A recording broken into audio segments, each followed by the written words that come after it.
ಒಂದೊಂದು ಸತಿ ಸರಿಗಿರ್ತೀರ, ಎಲ್ಲ ಒಂದು ಓವರ್ ನೈಟ್ ಟ್ರಸ್ಟ್ ಕಳ್ಕೊಂಬಿಡ್ತೀರ. ಆಮೇಲೆ ಎಕ್ಸ್ಪೆಕ್ಟ್ ಮಾಡ್ತೀರ ಅವ್ರು ಸರಿಗಿರಬೇಕು ನಮ್ಮ ಜೊತೆ ಅಂತ. ನಾನು ಬಹಳ ಸೋಬರು, ನಾನು ಸಮಚಿತ್ತ, ನಾನು ಬಹಳ ಗಂಭೀರವಾಗಿ ಚಿಂತನೆ ಮಾಡೋರು, ನಾನು ಬಹಳ ಮುಗ್ಧ ಅಂತ. ನೋ, ಇವಾಗ ಹೇಳಿ ಪ್ರೂವ್ ಮಾಡಬೇಕಾಗಿಲ್ಲ. ಇವಾಗ ಇವಾಗ ಹೇಳಿಬಿಟ್ರಲ್ಲ ಅದೆಲ್ಲ, ನಾನು ಹೀಗಿದ್ದೀನಿ ಅಂತ ಇರೋದು ಹೇಗೆ. ಇವಾಗ you have to go through that.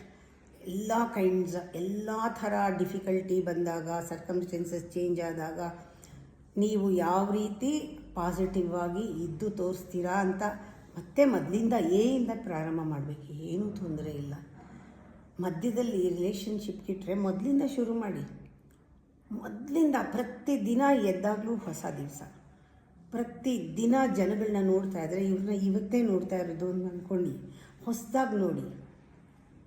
ಅದೇ ಸಿಚುಯೇಷನ್ನೇ ಕಂಟಿನ್ಯೂ ಆಗ್ಬೋದು, ಆದರೆ ಇವತ್ತು ಫ್ರೆಶ್. ಆವಾಗ ಸೋಬರ್ ಅಂದರೆ ಏನು ಅಂತ ಗೊತ್ತಾಗುತ್ತೆ. ಸೋಬರ್ ಅನ್ನೋದು ಆ ಮುಗ್ಧತನ ಆಚೆ ಬರಬೇಕು.